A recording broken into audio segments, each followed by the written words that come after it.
Good morning students. आज हम minerals के बारे में पढ़ेंगे।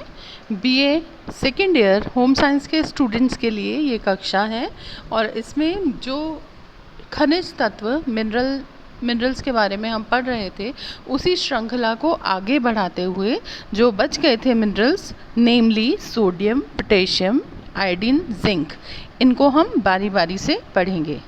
आज हम पढ़ेंगे सोडियम के बारे में। और ये जो खनिज तत्व हैं शरीर के लिए बहुत ही महत्वपूर्ण होते हैं। आपको मैं इस बारे में पहले भी बता चुकी हूँ। सोडियम जो है वो बहुत ही इम्पॉर्टेंट मिनरल है, बहुत ही महत्वपूर्ण खनिज तत्व है, क्योंकि ये जल संतुलन से जुड़ा हुआ खनिज तत्व है। तो इसका प्रमुख कार्य क्या है? सोडियम का प्रमुख कार्य है कि शरीर में अम्ल और क्षार जो होता है उसका संतुलन को मेंटेन करना, यानी कि शरीर में अम्ल की मात्रा भी ज़्यादा ना हो जाए और क्षार की मात्रा भी ज़्यादा ना हो जाए, उसको एक प्रॉपर बैलेंस में, एक संतुलन में रहना बहुत आवश्यक है। अगर ऐसा नहीं होता तो क्या होता है? अगर हमारे शरीर में अम्लीयता ज़्यादा बढ़ जाती है, आपने बहुत बार कहते सुना होगा कि एसिडिटी हो गई।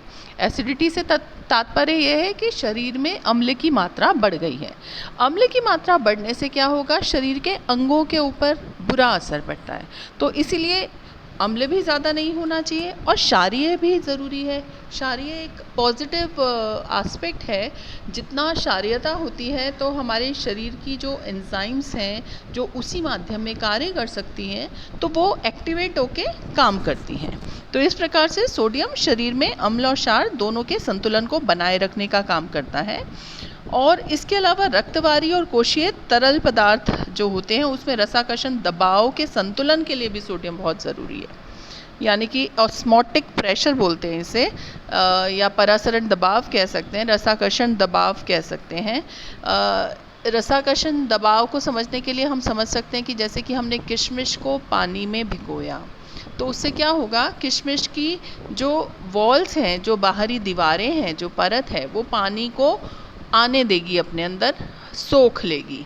अर्थात जो गाढ़ा होता है उस तरफ, मतलब पानी पतला है, उस डाइल्यूट होता है, उसकी कंसिस्टेंसी लिक्विड है, तरल है, तो वो उस परत से अंदर आके उसको क्या कहें कि फुला देता है।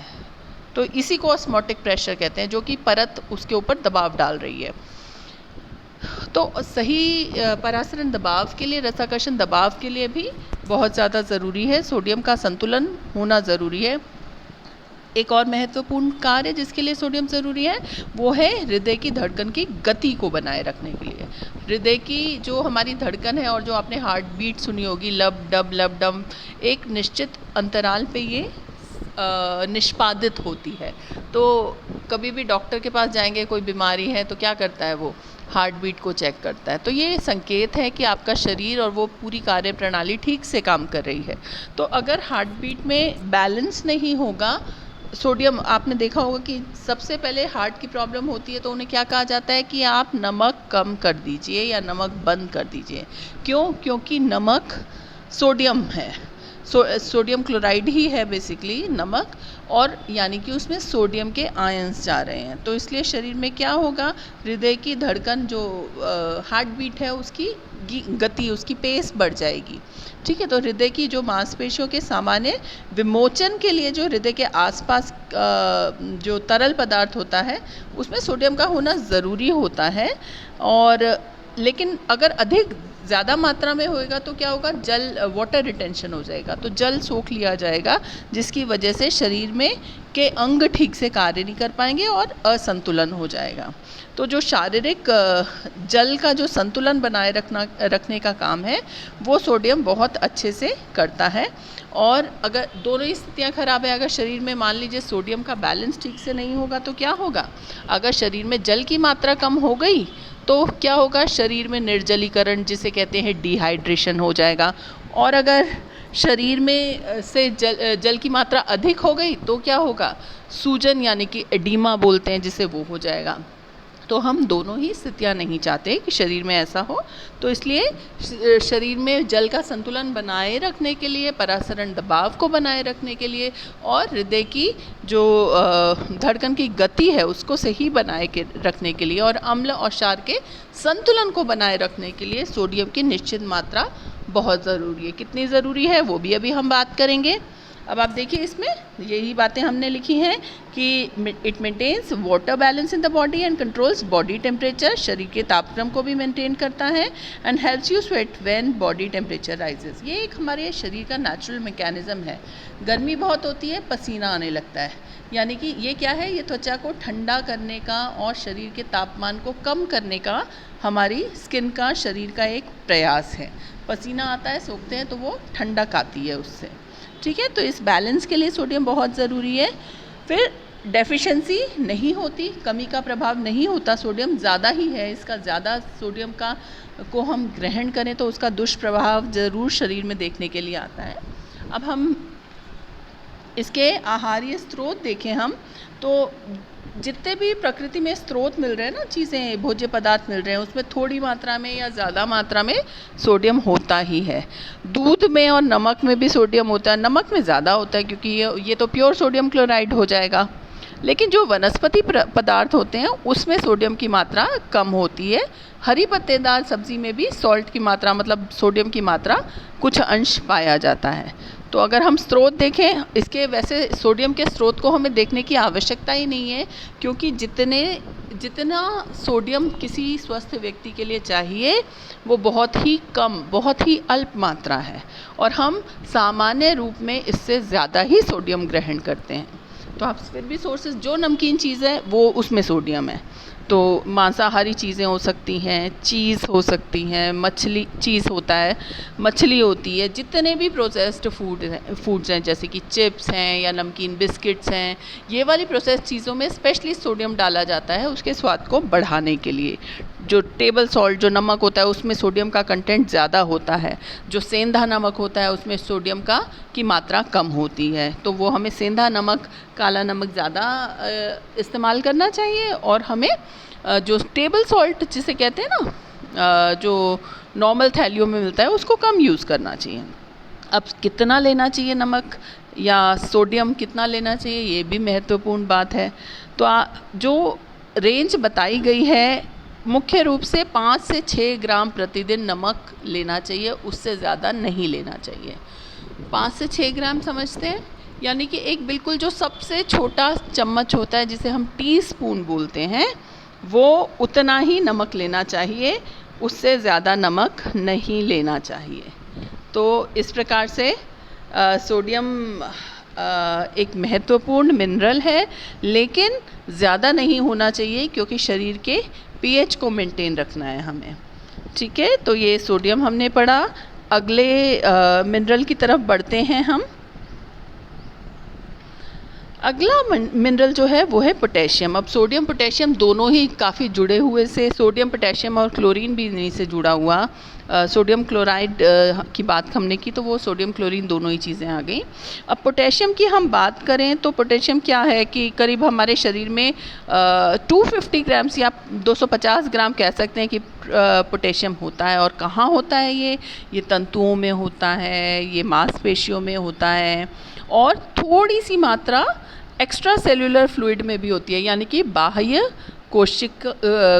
कोशिकीय रसों में भी होती है। यानी जो लिक्विड होता है ना, जो कोशिका के बाहर, कोशिकाओं के बीच में जो होता है, उस लिक्विड या उस तरल तत्व में भी पोटेशियम होता है। और इसके अलावा होता है लाल रक्त कणिकाओं में, उसमें पोटेशियम की मात्रा ज़्यादा होती है, ठीक है। तो अब क्या काम करता है पोटेशियम, आप देखो कि सबसे पहले तो muscle contraction and in maintaining fluids, it is necessary for the building of muscles and for normal body growth. Muscle contraction यानी कि मांसपेशियों का संकुचन और प्रसारण, उसके लिए ज़रूरी है। जैसे आप अपनी मुट्ठी को बंद करिए और उसे खोलिए तो क्या होगा, बंद कर रहे हैं तो संकुचन हो रहा है, खोल रहे हैं तो प्रसारण, तो कॉन्ट्रैक्शन हो रहा है और फिर रिलैक्सेशन हो रहा है। तो ये दो प्रक्रियाएं हो रही हैं, इन दोनों प्रक्रियाओं के होते ही हम ये भाग हैं कि हमारी मांसपेशियां किस प्रकार से कार्य कर रही हैं। ठीक है, तो अब मांसपेशियों के संकुचन के लिए और हृदय की पेशियों की नियमित गति के लिए भी पोटेशियम बहुत ज़रूरी है। दोनों चीज़ों के लिए आवश्यक है। हमने मसल्स के कॉन्ट्रैक्शन रिलैक्सेशन की बात की, यानी कि मांसपेशियों के संकुचन और विसरण की बात की, और साथ ही साथ हार्ट क्या है, हार्ट में भी मसल्स होती हैं, हृदय में मांसपेशियाँ होती हैं, उनका भी संकुचन और प्रसारण सही नियमित गति से होता रहे, इसके लिए पोटेशियम बहुत ज़रूरी है। और शरीर में जितने भी तरल पदार्थ हैं उसमें एक संतुलन बनाए रखने के लिए भी पोटेशियम बहुत ज़रूरी है। साथ ही साथ नाड़ियों की संवेदना के लिए भी बहुत ज़्यादा ज़रूरी है।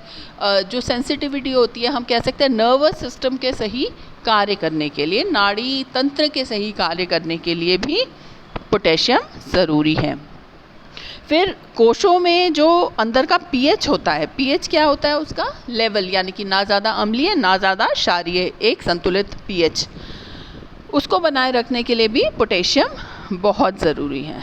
और साथ ही साथ कुछ एंजाइम्स होती हैं, उनको स्टिमुलेट करने के लिए या उन्हें उत्तेजित करने के लिए, जिससे कि वो कार्य कर सकें, उसके लिए भी ज़रूरी होता है।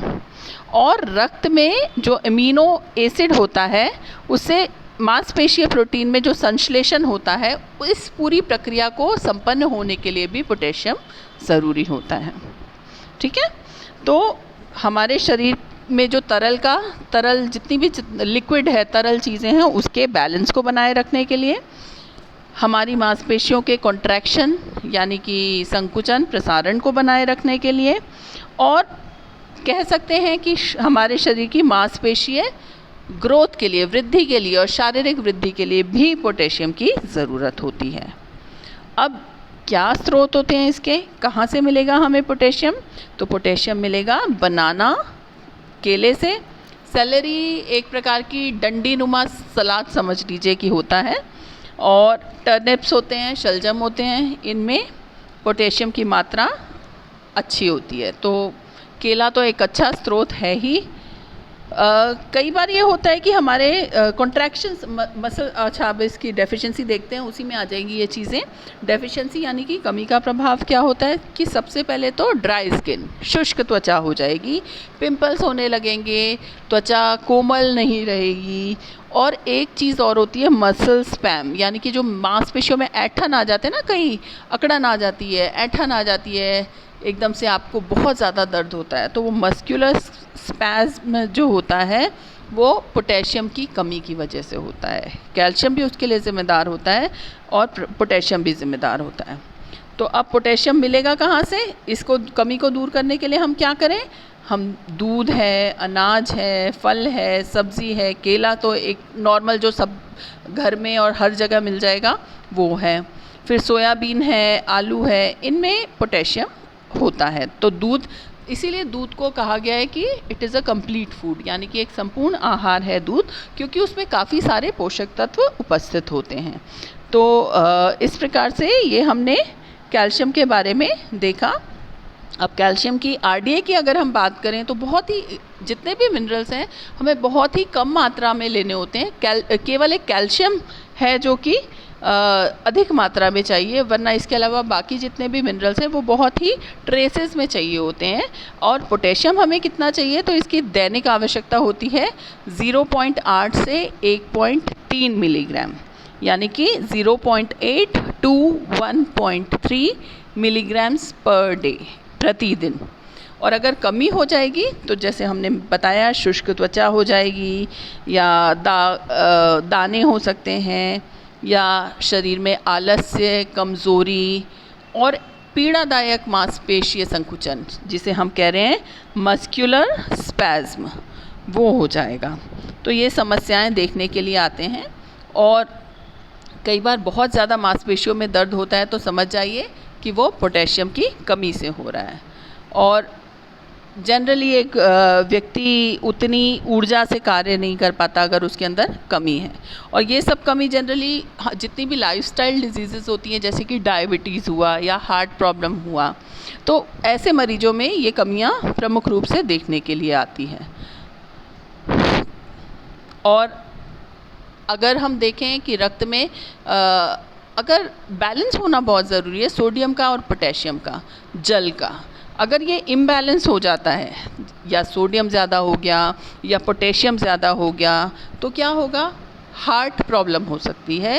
हृदय की जो गति है मांसपेशियों के संकुचन की वो प्रभावित हो जाएगी और इसी के साथ किडनी की भी बीमारी हो सकती है। तो इसलिए ये इस प्रकार इनके जो भी आहार हैं वो लेने चाहिए। सोडियम की अधिकता नहीं होनी चाहिए और पोटेशियम की कमी नहीं होनी चाहिए। तो आज इन 2 मिनरल्स को पढ़ा, आगे अगली कक्षा में हम आगे के मिनरल्स पढ़ेंगे। बहुत बहुत धन्यवाद। Thank you so much.